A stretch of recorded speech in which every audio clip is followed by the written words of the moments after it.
Welcome back to the Kelly Roach Show. I'm super pumped to have my new friend, Veronica Romney, on the show today. She has been the magician behind the curtain for some of the biggest brands that you know out there, including being a trainer and one of the facilitators for Tony Robbins and Dean Gracioso. She was someone that really helped to lead the charge behind the scenes with Boss Babe and many other brands out there. Built and sold an agency, has done all sorts of incredible things, speaking on stages around the world. Veronica, I'm so excited to have you on the show today. Oh man, what an introduction. Thank you for having me. Yeah, I'm glad you're here. So, what do you want our listeners to know about you coming into this conversation? Because I'm really excited to dig into your new book that is coming Yeah, out, Identity Marketing. But let's give them what led up to why sure, this book matters and what your experience was that led sure. to why we're having this conversation today. Well, I think what's funny, yes, the book is called Identity Marketing, and literally in the introduction of the book, you're going to see me talk about the wrestle with my own identity, especially as a woman, right? I am mother, I am wife, I am believer, I am business owner, I am all of the things.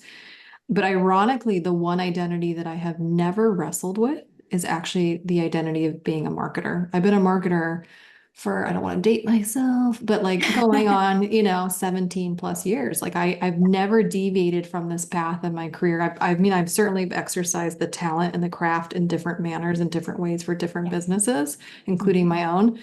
But I am a marketer through and through. I see the world from a marketing lens in all things. I watch movies, I listen to music, I watch, sports Mhm. teams, and everything has a marketing take. And so I have a different perspective on how I think marketing and the direction that it's going and the direction that it needs to take because it's not nearly as effective as it used to be in the past. Yeah, definitely agree with that. So when you look at marketing Yeah. through the lens of like what you've learned and Yeah. both what you've done out on your own and also in the support of others, Yeah. what do you see? What do you Yeah. perceive as like the pillars of like the most impactful and meaningful marketing that actually Yeah. does its job, like does what it's supposed to do?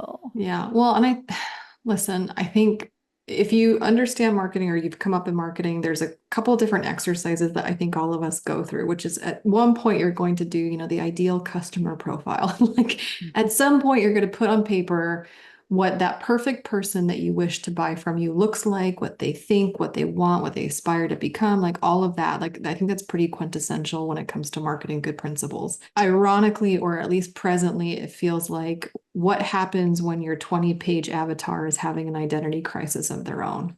And I really feel like 2024 is like the year of that reckoning for many, many Oh people, yeah. both professionally and personally. Like, is this the life I want to lead? Is this the way that I want to make money and provide for my family? Who am I going to vote for? Like, there's a lot of Yeah. questions being posed of who you are, where do you stand? Yeah. And marketing is the ethical persuasion of getting people to do something for their embetterment, right? And so, what happens when you're not completely plugged into somebody's core identity? Then your marketing is not going to be anywhere close to being effective.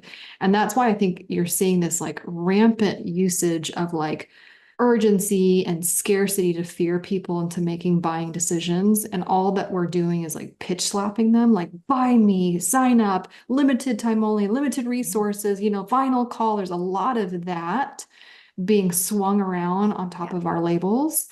When really, I feel like the invitation shouldn't be buy this, it should be this. Yeah. Yeah. I could not agree more. And I definitely saw coming into the year, and I did a big focus for those listening that are part of Kairos on identity and reinvention, Mm-hmm. because to your point, something changed for a lot of people after coming out of like 100. COVID and the pan, and people are really reevaluating like every area of their life. Like it's no longer like when you think about Mm-hmm. marketing, it's no longer like the just the focus on the external outcome that they might get by investing in whatever it Yes, is that you want to share with them. They're evaluating the whole everything. everything, Yeah, right? yeah. So I love that we share that perspective, and I love that you're building resourcing and a conversation around that because it's Yeah. unignorable. Yeah. It's unignorable. Like it is Yeah. everywhere now. And I think it's a great opportunity for marketers and business leaders and those that are selling transformation in some way, Yes. if done well Yes. and if understood. Mm-hmm. And so I'm Mm-hmm. gonna guess that the book is gonna help people to do that. Yes. So Yes. talk to me a little bit about kind of what you're leading people through in the Yeah. book as far as how to adapt and understand the Yeah. transition that's happening and then, Yeah. acclimate to how to operate in the new world. Yeah, so this actually came up because I was hosting one of my events. I call it Making It Rain, just to be cheeky because we make it rain as marketers. And I obviously you take them down the prospect journey of getting people to, not Mhm. just follow you, but buy from you. And it's Yeah. the whole process, right? But there was this question that was posed. His name is Americus Reed. He's the professor of marketing at the Wharton School of Business. Mhm. And he's like, one thing is to get somebody to buy, another thing is to get people to see themselves in the identity that they're buying into Yeah. over and over and over again. And I was like, and so basically the question that he posed, like, would they buy from you again? Versus just the Yeah. convenience of you having to hit them at the right moment, at the right time when they happen to have discretionary income, which I think is where a lot of people, they got lucky with Facebook ads. That if you disrupt them Yeah. at the right moment in time, maybe you were lucky that they would give you their government check or whatever. And then we saw a Yeah. lot of that, certainly during the pandemic. But with identity, it's like, it's kind of on the principles also, if you know the book, James Clear, Atomic Habits, like you don't work out to get fit, right? I Yeah. am fit. And because I identify as a fit person, I therefore do behaviors that reinforce that identity that I'm a fit person. So if that's the case, then we are doing our marketing backwards because instead of starting with the identity of the person, we're just getting them to want to become that person versus starting with their core identity. And I was like, wait a minute. And so it like took me back. I remember learning this when I was literally, Kelly, an undergrad at school, at university. And I remember my marketing teacher teaching me that people on a routine basis were being buried in Harley Davidson caskets. And I was like, wait a minute, hold on a minute. What? I had never heard that before. Also, I don't come from like a biker family. And then I found out that this isn't just like once or twice. No, like families, hundreds of families will have a casket personally commissioned in the logo and branding of Harley Davidson, and their loved ones are buried in their riding leathers. There's one man in Ohio who's literally buried in his Harley, riding it in a plexiglass container so that people would always see him in that identity. And I'm like, Harley Davidson as a brand has been around for 120 years.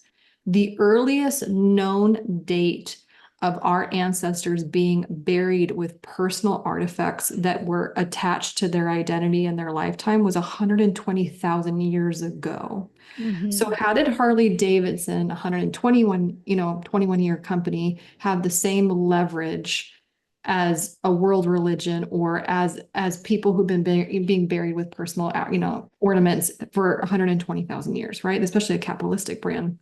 I just went down this like research hole and like came out and was like, Kelly, there's countless examples. It's not just Taylor Swift Swifties. It's not just Barbie and the identity of the doll that had the greatest comeback story of all time through that movie. It's Hmm. not just Harley Davidson and their 121-year history.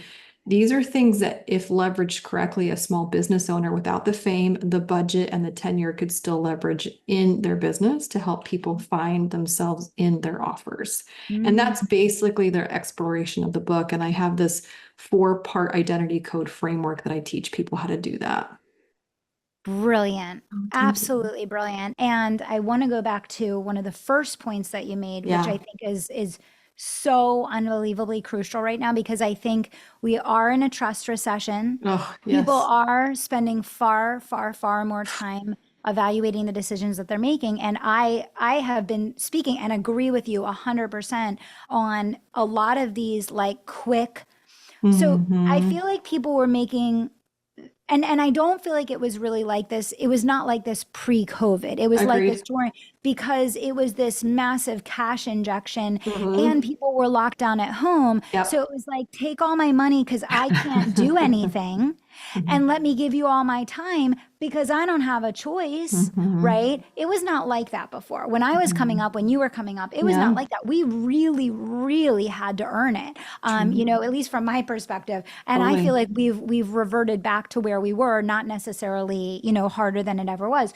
But I think to your point, a lot of people had that experience and almost forgot the essence of what customer relationship is actually about. And Mhm. that great businesses that stand the test of time are built on the Mhm. lifetime value of a customer, Agreed.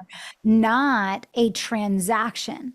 And people got so, the dopamine hit of the transaction became so obsessive that everything was shifted to the front of the business with no care and concern Mhm. about the back end of it. And so, to your point earlier, when you Mhm. said, would they buy from your business Mhm. again and again and again? Mhm. Like, that's the only question to be answering. Mhm.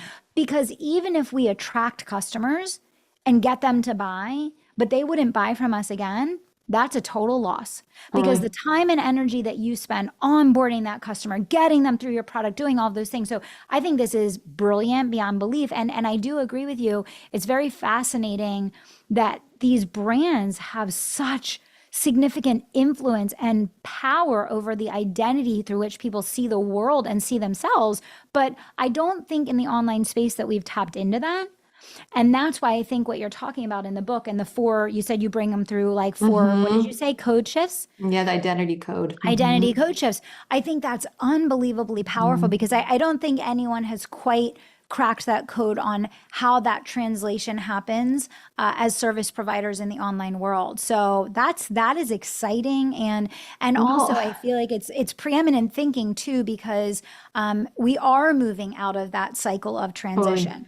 We are totally. moving back into that cycle of relationship, and you're really taking it a step further beyond lifetime value of the customer, like how they see their essence connected to yours, Well, right? this is the exciting thing. Like I know I'm with you. Like I grew up with Cuban immigrant parents who started a company from nothing, and I'm Yeah, the oldest. So like yeah, I sat front row to every season imaginable under the sun. The business went out of the house, the business came back in the garage. We had yeah, so much discretionary income, we had no discretionary income. Like yeah, I've seen it over the course of the 33 years that they've had their business. Like I grew up with it, right? And so yes, I think it is unfortunate if you happen to jump into entrepreneurship in a very artificial season on the backside of a pandemic where, like you said, everybody was kind of held captive.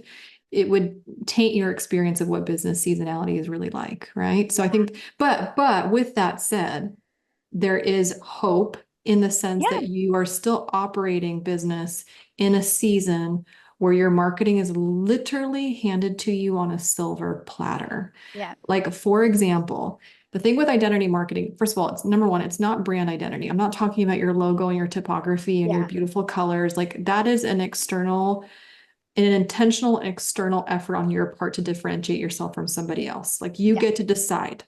yeah. Identity can't be given to someone, it has to be adopted by the person receiving it. Mm, But with that said, after all the analysis that I did, I talk about this in detail in the book, most of the identities of these subcultures are actually determined, or I guess the genesis of them are by the people themselves. Like, for example, Swifties, she didn't call them Swifties.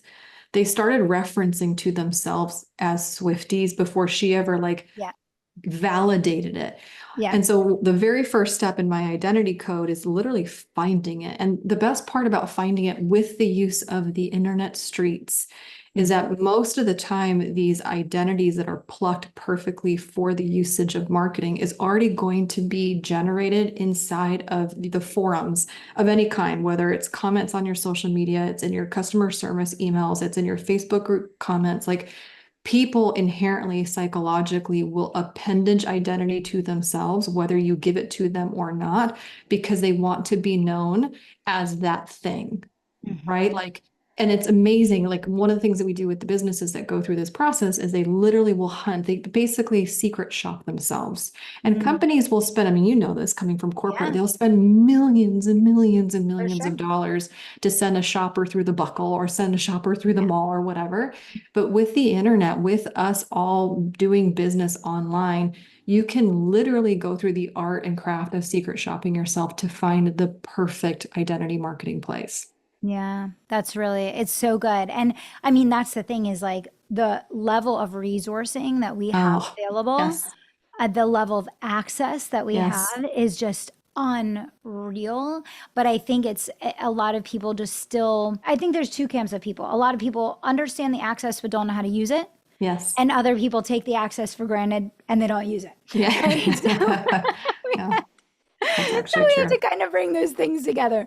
True. But no, this is absolutely fascinating. I love that you put this together to lead people Thank through this. you. So just high level, when they get into Mhm. the book, and we want to encourage Mhm. everyone to go get their copy of the book, where can they go to get their Sure. copy of the book? Yeah, well, the easiest is just to go to my website, veronicaromney.com, and you'll have all the free goodies and resources that you could possibly want. Perfect. So you guys go grab your copy of the book. But while they're doing that, let's just give Mhm. them high level, maybe Mhm. a little bit about like the four Mhm. identity codes that you lead Mhm. them through, just to give a Mhm. bit of a preview, and then they can read the book to Yeah. get the Well, I full. think that's what you said. I'm a straight A student, I'm a type A individual, and I consume books with the level of confidence that I think I can implement on my own at all times. So like I go through all the books, I'm like, oh, I got this, I got this. But there always comes a point where, like, in spite of my level of confidence and self-implementation and being resourceful, I also love having somebody just validate my hard work or at least like look over my paper, grade Yeah. me to some extent. And so that's the one thing that we wanted to make sure that we were giving the people like, here's the framework, here's how to do it. We'll teach you the 4 steps. It's simple enough, but yet easily customizable and personal, right? And so the 4 steps, step number 1 in the identity code is you find it, find the identity. And we teach you the process to find it. Okay. Step 2 is you get to prove it. Now, proving it is like the process of how, like, comedians, even at the largest levels, like they go and they test out their jokes in Yeah. like dirty clubs in the middle of nowhere before you ever see it on the Netflix Yeah. special. So let's say you find an identity that the people have appointed to themselves, but like you really don't like it. You're like, I know you guys want to call yourself peacocks, but I really don't want you to call yourself peacocks. Like, can we not? Yeah. So there always comes a point in step 2 where you kind of have to promote your comments to the content. This is where you have control over how the identity kind of gets proven out, almost like in a focus group type of situation, right? Step 3 is where we name it. So, Kelly, you have a little girl. I have 2 boys. As soon as I told my family and my friends that I was naming my children X, the first question out of their mouth is like, why did you name him this? Yeah. People want to have understanding and Yeah. context and meaning behind the name. So one thing is to call them a Swiftie. Another thing is to be like, but what does that actually mean? What does it believe? What is the Yeah. context house around that name, that identity? And the final step, which to me is the most important step, is where we're going to dress it. This is personification to the nth degree. And again, it's not your brand identity. It's not necessarily what it looks like. It's what it Yeah. sounds like. Who does it hang out with? What does it dress in? What room would it feel and come alive in? What's their Mhm. playlist like? Like the personification around the identity as if it was a walking, talking thing is Yeah. where identities go from paper to real life. And Hmm. that's when you can leverage the fandom of Taylor Swift or the budget of Barbie or the tenure of Harley Davidson. Yeah. No, so good. So good. And what do you think when someone successfully goes through these 4 steps and the book, and they Yeah, get it and like they're getting it? What yeah, changes do you think that they'll experience, or what result do you think that they'll yeah, see in their yeah. business? So I'm going to give you a really practical example of identity marketing, or I should say Facebook advertising before identity marketing. So right now, if you were to run social media ads, they are probably, and I'm just going to be forthright, they are the most disruptive, somewhat annoying, right? Pattern interrupts that people can go through. Because I didn't go to Instagram to be sold or pitch slapped to, but like it happens. And a lot of people rely on ads to scale, which I totally understand. I get it. But pre-identity marketing, you're just hoping that your ad is enough of a pattern interrupt that it gets somebody's Yeah. attention and stops them for at least a second or two, please, Hmm. right? On the other side of identity marketing, your ads are no longer seen as a disruption, but more a reaffirmation of who I am. And because it's my identity, I click it because it affirms who I am. Mm. That is very different of an experience than pre-identity marketing. So good. So good. I love it. I'm so Thank you. excited to read the book. I'm so excited for our listeners Thank to you. get the book. Thank You you. guys, the link to Veronica's website is down in the show notes down below, veronicaromney.com. Yes. Yes. Okay, so grab your copy today. And I think, listen, people are always asking the question, how do I get seen? How Yes. do I get heard? How do I get paid for my talent? And I think that the pendulum swung really far to one side. This is Mm-hmm. an invitation to swing it back to the other side and to do it in a really transformational way that Yeah. feels really good for you and for the people that are interacting with your brand. So, really excited to see this work get out there in the Thank world, you. Veronica. Yeah, congrats on the book. I mean, you've written many books and it is a labor of love, but Yes. like when I got that tap on the shoulder and this was the book that I was meant to write, it just flowed out. I literally Yeah. wrote it in 3 months, Yeah. which is Yeah. wild. Yeah. Yeah. Yeah. No, that's amazing. Yes. Well, so glad to have you Thank you. here. For everyone listening, definitely grab a copy of the book. And thanks for doing this work. I think a lot of people are going to benefit from it. I think they're going to see that their brand is attracting more of the right people, but also Yes. that they have a more enriching and fulfilling experience in the marketing of their Mm. businesses, which who doesn't want that, Yes. right? Thank you. Thank you, Kelly, for having me. Absolutely. Thanks for coming on today. Thanks, everybody, for listening to the show. Sharing is caring. So make sure you pass this episode on to someone you know that would love to get a better result from the marketing that they're already doing. We'll see you back here in just a couple of days. Thanks, everybody.